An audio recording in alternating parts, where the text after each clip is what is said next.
ನಾವು ಕರೆದುಕೊಂಡು ಹೋಗ್ತಾ ಇದ್ದೇವೆ. ನನಗೆ ಇವತ್ತು ಬಹಳ ಮನಸ್ಸಿಗೆ ಸಂತೋಷದ ಜೊತೆಯಲ್ಲಿ ಅತಿ ಹೆಚ್ಚು ನೋವು ಕೂಡ ಆಗ್ತಾ ಇದೆ. ಎಲ್ಲ ನನ್ನ ಸ್ನೇಹಿತರಿಗೆಲ್ಲ ಕೂಡ ಅರಿವಿದೆ. ಇವತ್ತು ನನ್ನ ಮಿತ್ರರಾದಂಥ ಸುಧಾಕರ್ ಅವರು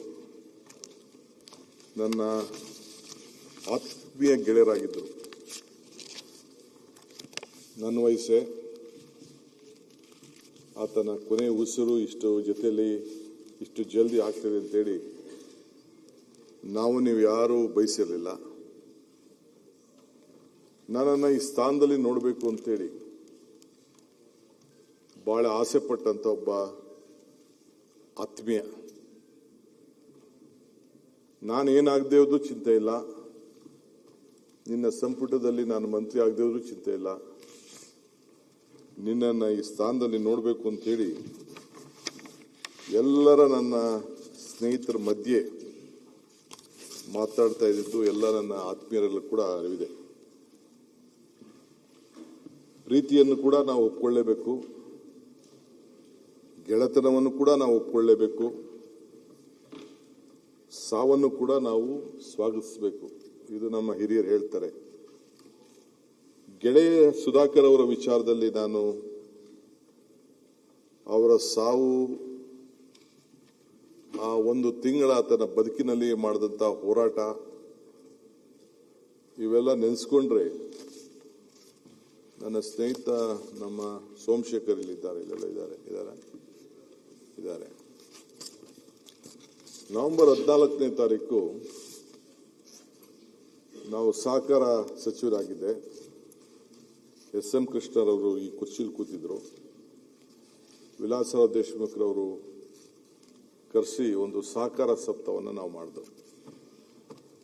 ಸಾಯಂಕಾಲ ರಾತ್ರಿ ಊಟ ಡಿನ್ನರು ಎಲ್ಲ ಯಾರು ಸಹಕಾರ ಕೊಟ್ಟರು ಅವ್ರಿಗೆಲ್ಲ ಕೊಟ್ಟರು. ಆ ಜವಾಬ್ದಾರಿಯನ್ನು ನಮ್ಮ ಸೋಮಶೇಖರ್ಗೆ ಕೊಟ್ಟಿದ್ದೆ.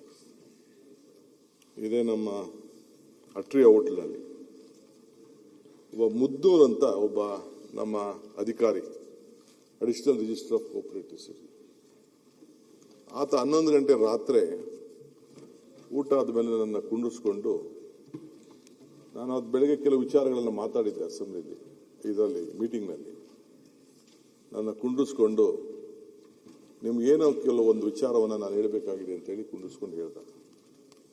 ಏನು ಹೇಳಪ್ಪ ಅಂತ ಹೇಳಿದೆ. ಬಹಳ ಹಿರಿಯ ಆಫೀಸರ್.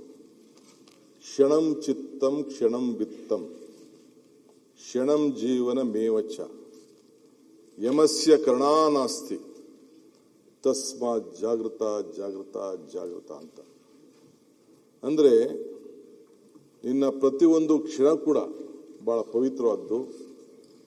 ನೀನೇನಾದ್ರು ಸಾಧನೆ ಮಾಡಬೇಕು ಅಂದರೆ, ಏನಾದ್ರು ಒಳ್ಳೇದು ಮಾಡಬೇಕು ಆದರೆ ಯಾವ್ದಾದ್ರು ರೂಪದಲ್ಲಿ ನೀನು ಲೇಟ್ ಮಾಡಕ್ಕೆ ಹೋಗ್ಬೇಡ, ನೀನು ಯಾವುದಕ್ಕೂ ಕಾಯಕ್ಕೆ ಹೋಗ್ಬೇಡ, ನಿನ್ನ ತೀರ್ಮಾನ ಜಾಗೃತರಾಗಿರಲಿ ಅಂತೇಳಿ ಆತ ಜಲ್ದಿ ತೀರ್ಮಾನ ತೆಗೆದುಕೊಳ್ಬೇಕು ಅಂತ ನನಗೆ ಆದಂಥ ಒಂದು ಹಿರಿಯದಂಥ ಒಂದು ಬುದ್ಧಿವಾದವನ್ನು ಹೇಳ್ದ. ಇನ್ನು ಆತ ಅರ್ಥ ಹೇಳ್ಕೊಂಡೋದ್ರೆ ಇನ್ನೂ ಸ್ವಲ್ಪ ಲೇಟಾಗಿ ಆಗ್ತದೆ. ನಾನು ಜಸ್ಟ್ ಶಾರ್ಟಾಗಿ ಹೇಳ್ತಾ ಇದ್ದೀನಿ. ಹೇಳ್ಬಿಟ್ಟು ಮನೆಗೆ ಹೋದೆ. ಮನೆಗೆ ಹೋಗಿ ಬೆಳಗ್ಗೆ 6:15 ಗಂಟೆ ನನ್ನ ಜೊತೆ ಅವತ್ತಿಂದ ಕೂಡ ಸುಮಾರು ಒಂದು 35 ವರ್ಷದಿಂದ ವಿಶ್ವನಾಥ್ ರೆಡ್ಡಿ ಅವರು ಅಂತ ಒಬ್ಬರು ಇಲ್ಲಿದ್ದಾರೆ, ನನ್ನ ಸ್ಪೆಷಲ್ ಆಫೀಸರು, OST ಎಲ್ಲ ಇದ್ದಾರೆ, ಅಡ್ವೈಸರ್ ಎಲ್ಲ ಆಗಿದ್ದಾರೆ, ಆಗ PS ಆಗಿದ್ರು. ಅವ್ರು ನನಗೆ ಫೋನ್ ಮಾಡಿದ್ರು. ಫೋನ್ ಮಾಡಿಬಿಟ್ಟು, ಸರ್ ಮುದ್ದೂರ್ ಅವರು ಇಲ್ಲ, ಬೆಳಗ್ಗೆ 5:15 ಗಂಟೆಗೆ ಹಾರ್ಟ್ ಅಟ್ಯಾಕ್ ಆಗಿದೆ ಅಂತ. ನಾನು ಯಾಕೆ ಈ ಮಾತು ಹೇಳ್ತಾ ಇದ್ದೀನಿ ಅಂತಂದರೆ, ನಾವು ಯಾರೂ ಪರ್ಮನೆಂಟ್ ಇಲ್ಲ. ಸೊ ಇವತ್ತು ನಮ್ಮ ಗೆಳೆಯ ಸುಧಾಕರ್ ಅವರಲ್ಲಿ ಕೂಡ ನನಗೆ ಅಪಾರವಾದಂಥ, ನಾನು ಇಷ್ಟು ಜಲ್ದಿ ಆತನ ಅಭ್ಯಾಸ ಕೂಡ ನನಗೆ ಅಷ್ಟು ಭಾಳ ಆತ್ಮೀಯನಾಗಿದ್ದು ಕೂಡ ಅರಿವಿರಲಿಲ್ಲ ನನಗೆ. ಬರೀ ಕಾಲ್ ಆಪರೇಷನ್ ಮಾಡಿಸ್ಕೊಂಡು ಹೋಗ್ತೀನಿ ಅಂತೇಳಿ ನಮ್ಮ ಕೆಲವು ಸ್ನೇಹಿತರು, ಡಾಕ್ಟರ್ಗಳು 1-2-3 ಜನ ಸೇರಿ ಹೋಗಿ ಸೇರ್ಕೊಂಡಿದ್ದಷ್ಟೇ. ನೋಡಿದ್ರೆ 3ನೇ ದಿನ 4ನೇ ದಿನ ಆತ ಸಿಗರೇಟ್ ಸೇರ್ತಾನೆ ಅನ್ನೋದು ಕೂಡ ನನಗೆ ಗೊತ್ತಿಲ್ಲ. ಸಿಗರೇಟ್ ಸೇರೋ ಅಭ್ಯಾಸ ಕೂಡ ಐತಂತೆ. ಸಾಯಂಕಾಲ ಸೇರ್ತಿದ್ದೋ ಕೆಲವು ಸಂದರ್ಭದಲ್ಲಿ. ಆಗ ಬೇಕಾದಷ್ಟು ಚರ್ಚೆಗಳು ವಿಚಾರಗಳೆಲ್ಲ ನಡೀತಾ ಇತ್ತು. ಬಹಳ ಪ್ರಯತ್ನ ಮಾಡ್ದು ಆತನ ಉಳಿಸ್ಕೊಳ್ಬೇಕು ಅಂತೇಳಿ, ಬೇಕಾದಷ್ಟು ಹತ್ರ ಚರ್ಚೆ ಮಾಡ್ದು. ಸೊ ಕೊನೆಗೆ ಆತ ಕೊನೆ ಉಸಿರು ಎಳಿಬೇಕಾಯ್ತು. ಸೊ ಸರ್ಕಾರ ಅವ್ರಿಗೆ ಏನು ಗೌರವ ಕೊಡಬೇಕು ಕೊಟ್ಟು, ಅದು ಮುಖ್ಯ ಅಲ್ಲ. ಅದೇ ಸಾವನ್ನ ಬಹಳ ಕಷ್ಟದಿಂದ ಆತ ಒಪ್ಕೊಳ್ಬೇಕಾದಂತ ಒಂದು ಪರಿಸ್ಥಿತಿ ಬಂತು. ಕೃಷ್ಣ ಯಾವಾಗಲೂ ಕೂಡ ಸಾವನ್ನ ಒಪ್ಪಲೇಬೇಕು ಅನ್ನೋದನ್ನ ನಮಗೆ ಮಾರ್ಗದರ್ಶನ ಕೊಟ್ಟಿದ್ದಾರೆ.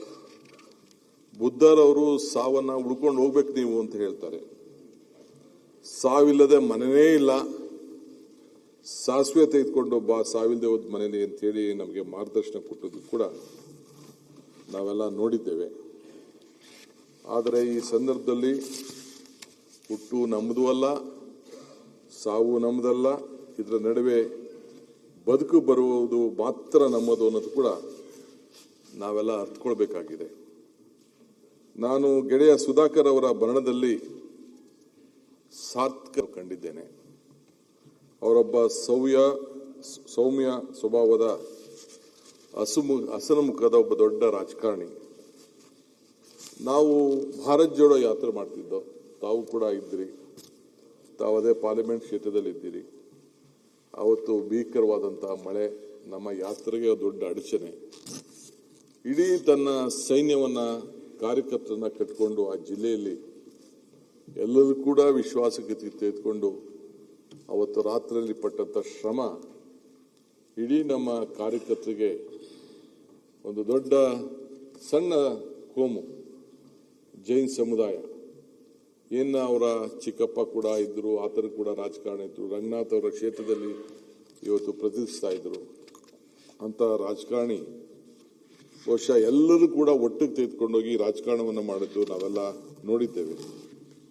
ಇವತ್ತು ಬಹಳ ದೊಡ್ಡ ಜವಾಬ್ದಾರಿಯನ್ನು ಹೊತ್ತು ಆ ಕಷ್ಟ ಕಾಲದಲ್ಲಿ ಇಡೀ ರಾತ್ರಿ ಅವನು ಪಟ್ಟಂತ ಶ್ರಮ ಅದನ್ನು ನೆನೆಸ್ಕೊಂಡು ರಾಹುಲ್ ಗಾಂಧಿ ಅವರು ನನಗೆ ಫೋನ್ ಮಾಡಿ, ಇಲ್ಲ ನಾನು ಆ ಕುಟುಂಬದ ಜೊತೆ ಮಾತಾಡಬೇಕು ಅಂತೇಳಿ ನನ್ನ ಫೋನಿಂದನೇ ಅವ್ರಿಗೆ ಕುಟುಂಬದವ್ರಿಗೆ ಮಾತಾಡಿ ಅವತ್ತು ಸಾಂತ್ವನ ಕೂಡ ಹೇಳಿದ್ರು. ಸೊ ಅವರ ಮೂರ್ತಿ ಚಿಕ್ಕದಾದ್ರೂ ಕೂಡ ಕೀರ್ತಿ ಬಹಳ ದೊಡ್ಡದು ಅನ್ನೋದನ್ನ ಆ ಕ್ಷೇತ್ರದ ಅಪಾರ ಜನ, ಆ ಜಿಲ್ಲೆಯವರೆಲ್ಲ ಕೂಡ ಇವತ್ತು ಸ್ಮರಿಸ್ಕೊಳ್ತಾರೆ. ಏನೇ ಅವ್ರಿಗೆ 2 ಪೋರ್ಟ್ಫೋಲಿಯೋ ಕೊಟ್ಟಿದ್ದು, ಪ್ಲಾನಿಂಗ್ ಸ್ಟ್ಯಾಟಿಸ್ಟಿಕ್ಸ್ ಮತ್ತು ಮುಜರಾಯ್. ಆಮೇಲೆ ನಾನೇ ರಾಮಲಿಂಗಾರೆಡ್ಡಿ ಅವ್ರಿಗೆ ಹೋಗಿ ರಿಕ್ವೆಸ್ಟ್ ಮಾಡಿಕೊಂಡೆ, ಅವ್ರದ್ದೇನೋ ಸ್ವಲ್ಪ ಮುನ್ಸಿತ್ತು.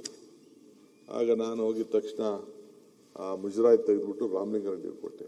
ಒಂದು ಮಾತು ಕೂಡ ಆಡಲಿಲ್ಲ.